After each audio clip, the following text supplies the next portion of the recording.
Bismillah ar-Rahman ar-Rahim. I will continue with the chest imaging made easy course, and today lecture is about the understanding the lateral chest X-ray.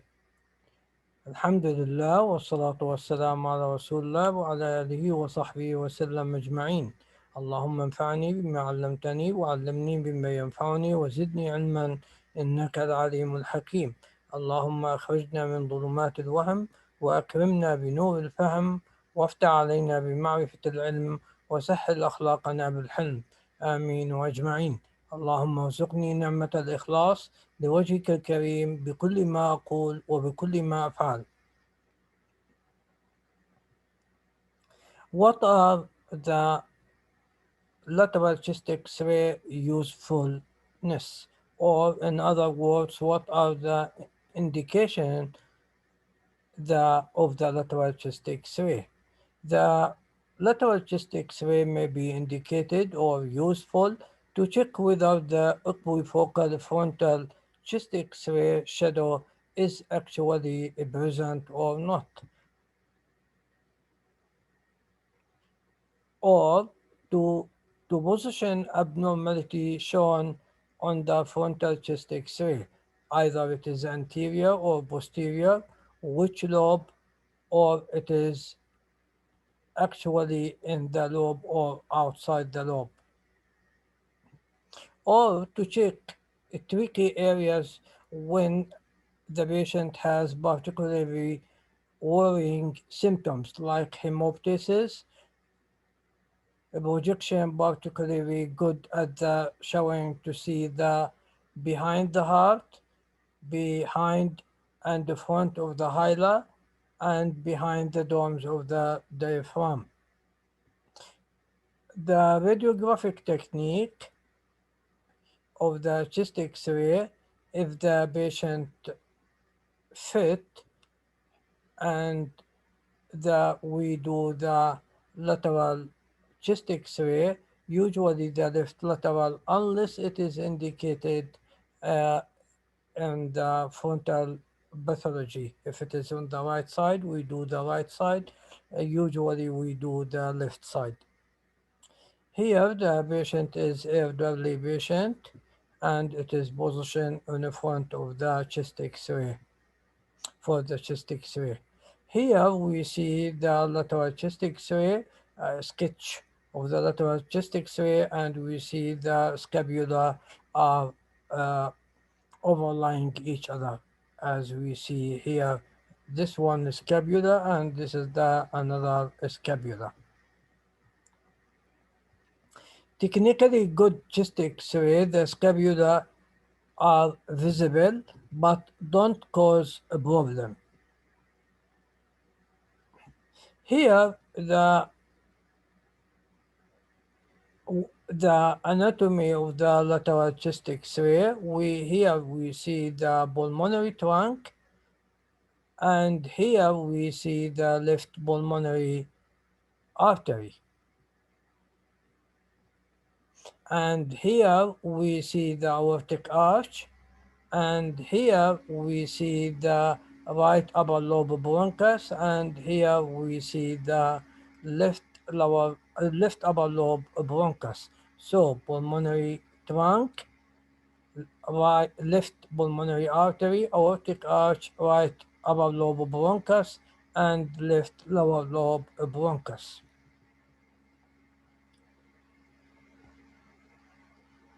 Here, sketch of lateral, and we see the pulmonary trunk, right pulmonary artery, and the left pulmonary artery.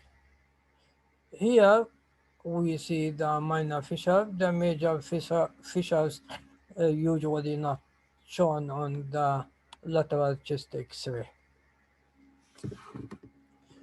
Here, this is the normal lateral chest X-ray. As we see here, this is the most important anatomical area. This is the retrosternal area and retrocardiac area. The retrosternal area and retrocardiac should be equally in lucency. And we see the trachea and we see the hilar region. and we see the scapula overlying each other both, and we have the right upper lobe bronchus, left lower lobe bronchus, and the pulmonary artery here, pulmonary trunk, and the left pulmonary artery, and the aorta.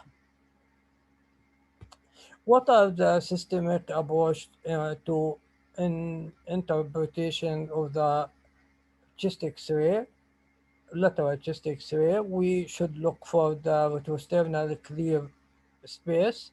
We should look for the hilar region. We should look for the fissures. We should look for the thoracic spine and the diaphragm and posterior costophrenic sulci. The retrosternal space, clear space, it is the area between behind the sternum, and it is seen about 2.5 centimeter and should be loosened. As we see here, this is the retrosternal space, and it is should be less than 2.5 centimeter. And here, this is another patient. This is the retrosternal space, and this is the retrocardiac space. And we see this is the retrosternal space. Retrocardiac space should be the same lucency.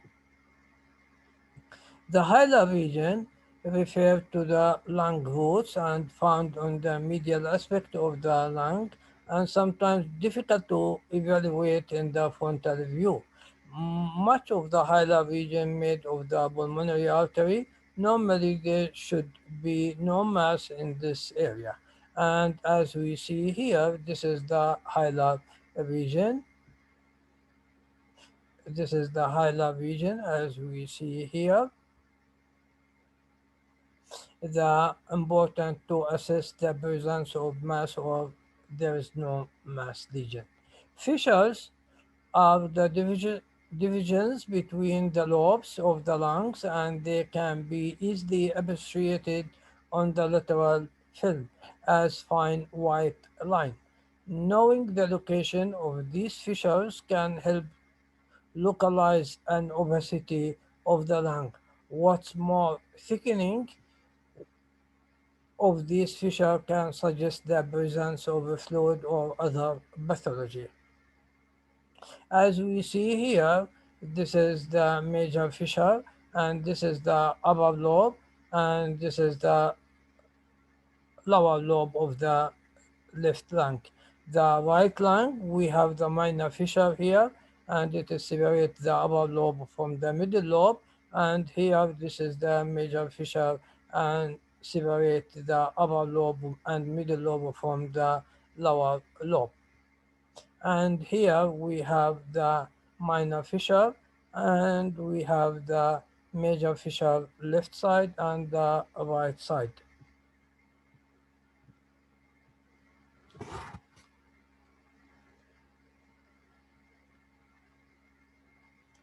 Thoracic spine can be also visualized on the lateral chest X-ray. Narrowing of the disc spaces, osteophyte can be observed.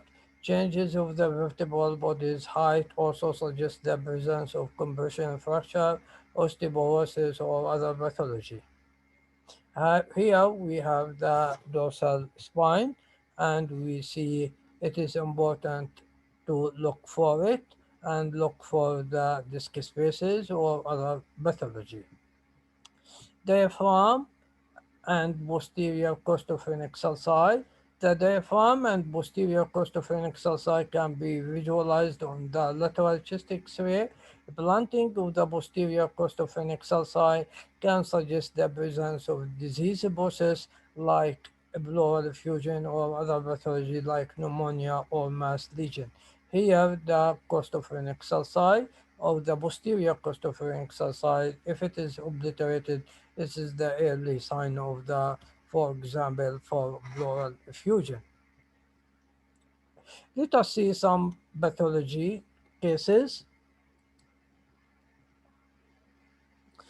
As we see here, this is the normal lateral chest X-ray, we see here the retrosternal space, and here the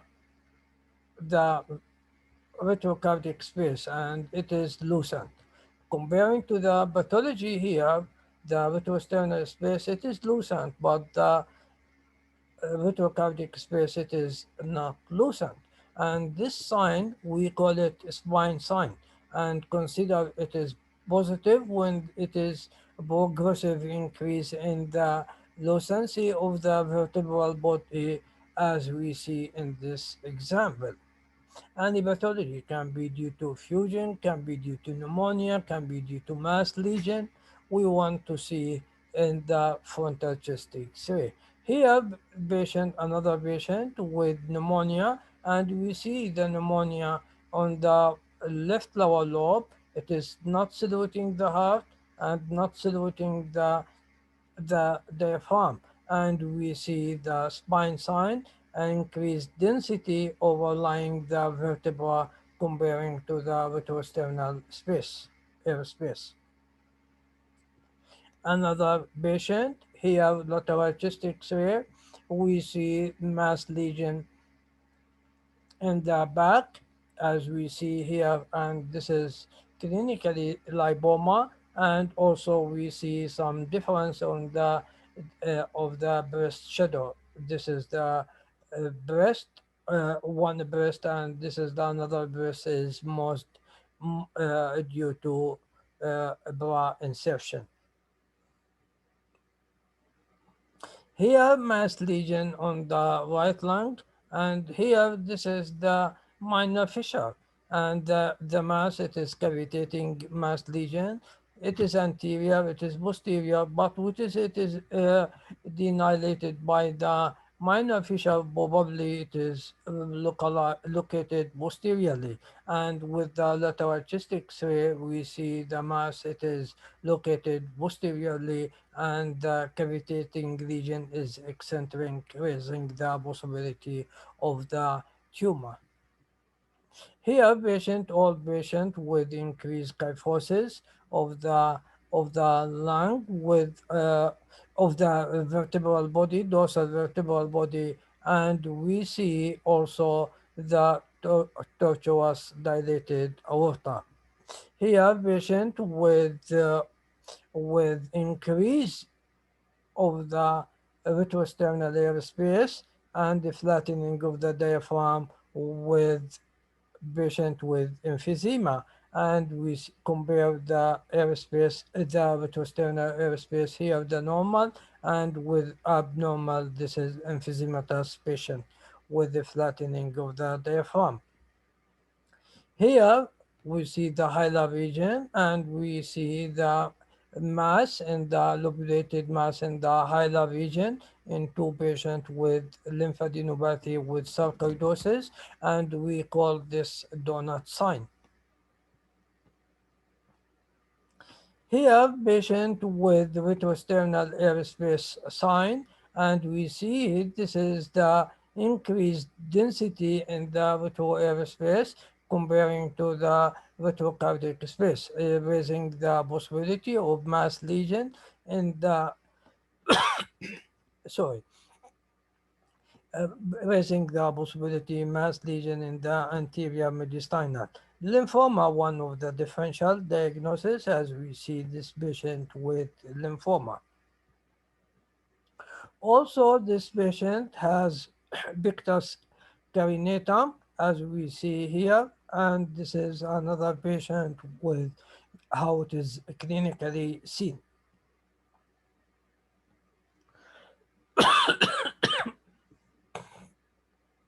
Sorry again. Here, patient, we have pneumonic consolidation involving the posterior segment of the upper lobe, and on the frontal view, we see it is denoted by the minor fissure. Here, patient with middle lobe or lungula, and we see the frontal patient, it is on the right side, so it is in the middle lobe. and it is silhouetting the heart on the right side, and it is middle lobe pneumonia. Thank you for listening and hoping to see you soon in another talk. سبحانك اللهم وبحمدك أشهد أن لا إله إلا أنت أستغفرك وأتوب إليك.